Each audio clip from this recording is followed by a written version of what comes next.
Okay, here's another one, and we're going to make a wise choice about which one of the equations we solve and for which variable. Now, in the top equation, the y looks promising because it's got a coefficient of -1.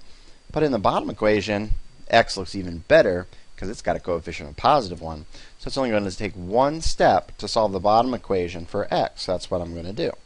So I have x equals -8y plus 10. I get that by subtracting 8y from both sides. So this is my result. It's going to go into the other equation where there is an x. So it's going to go right there. Now, just like the last system, I've got an equation that has all negatives. I'm going to change that so it's all positives. By multiplying by -1, I can get rid of all those negatives and make them all positives. So instead of plugging in there, I'm going to take this and I'm going to plug it in where there's an x right here. So we're going to have 3 times, I'm going to put parentheses because x is this binomial. It's got 2 terms. -8y plus 10, and the parentheses, and then the rest of the equation, plus y equals 30. And we're going to solve that for y.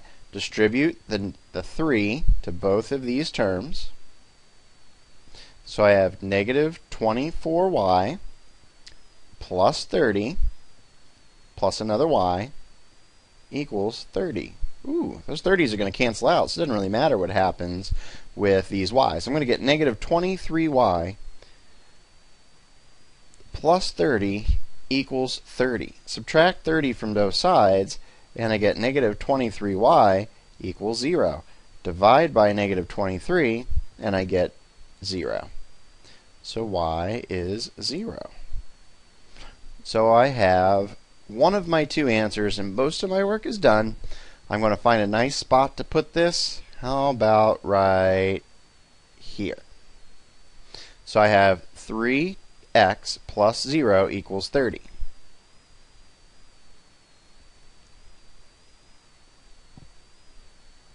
Or just 3x equals 30. Divide by 3, x equals 10. So my answer looks like 10, 0. Let's see if that works out. 10 plus 0 equals 10. Yes.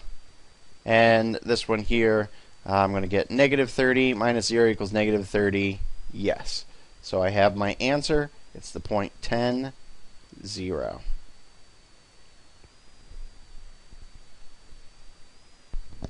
All right, now here we have a little bit easier one because we have an equation that's already solved. Now, just like last time, you don't always have to solve these for y. When you're graphing, that's what you typically do, but you don't have to here. This bottom equation doesn't have that all negative thing, so I'm not going to change that any further. This is going to go into the other equation where there's an x.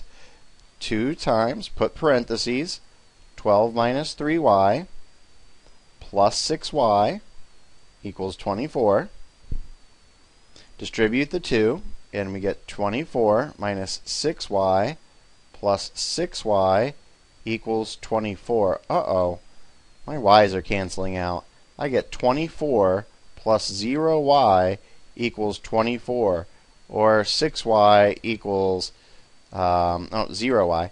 0y equals 0. How do I get that? Well, I subtract 24 from both sides. So I get basically 0 equals 0. Now, that doesn't tell me what y is. The y's are just gone. Now, what happened here is I found out that I'm not going to get any one solution from this. These are really the same equation in disguise. If I solve this for x, then I would get, let's see, subtract 6y from both sides.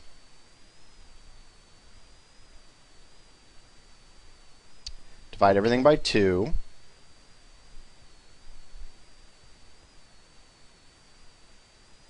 X equals -3y plus 12. X equals 12 minus 3y. Those are the same equation, so we're not going to get an x and a y out of it. These are parallel lines. They intersect in infinitely many places. That means there's infinitely many solutions.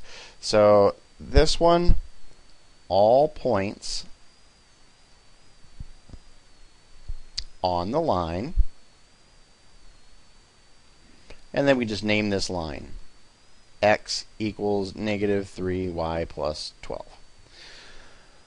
Okay, now here's a nice time to talk about something that didn't come up in the lesson so far.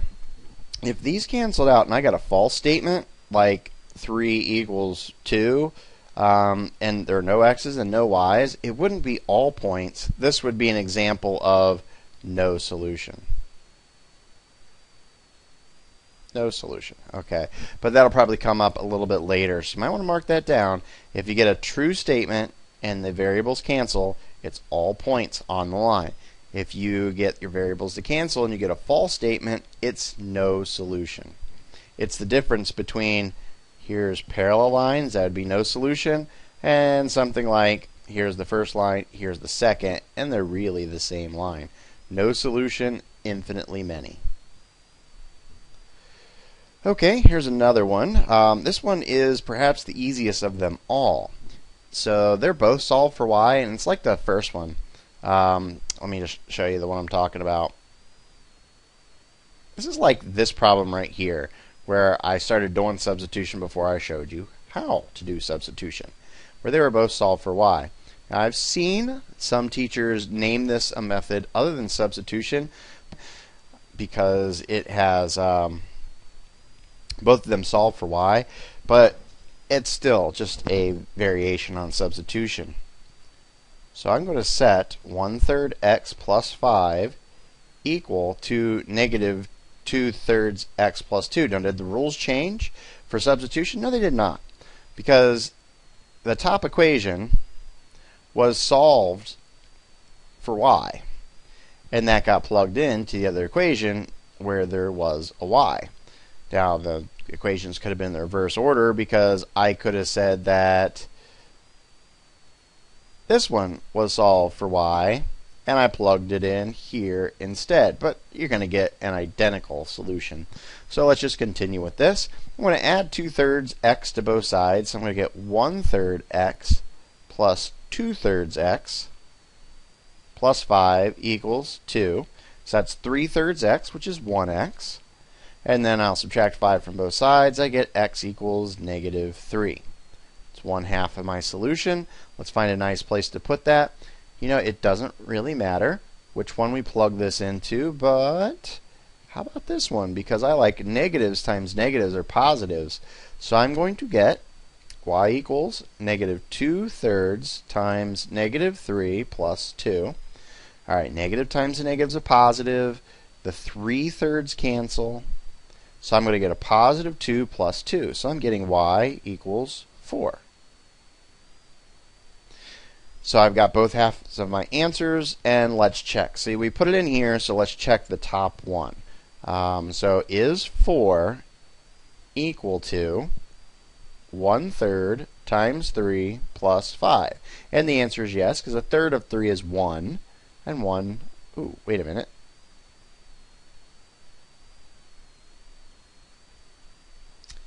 X was negative 3. So is 4 equal to 1/3 times negative 3 plus 5, and it's negative 1 plus 4, which is 4, so that's a yes, and it checks out.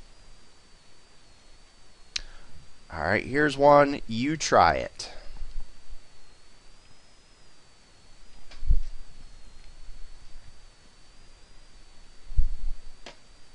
All right, if you actually did try this, you might have got a little bit frustrated. It is a little bit more challenging answer to get than some of our others.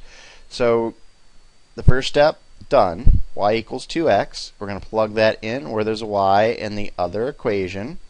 So we're going to have 8 times 2x equals negative x plus 4.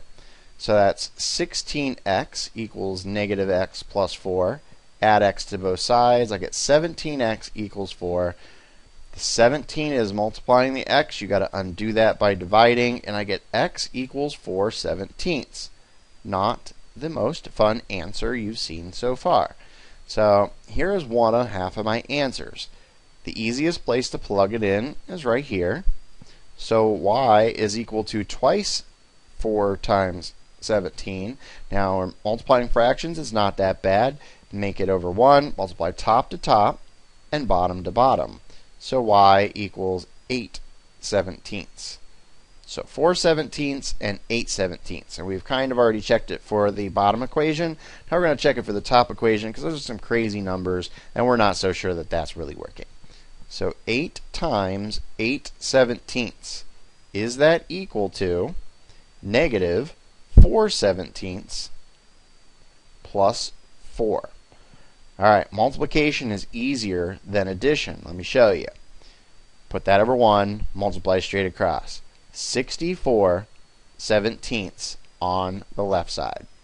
On the right side, I want to multiply this by 17/17 so that I'll have negative 4/17 plus 68/17 is like 68 minus 4, 64/17. So it works.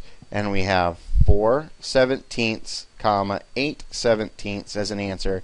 Imagine trying to graph and get that as an answer.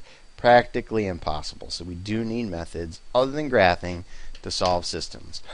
Okay, now go try some practice problems.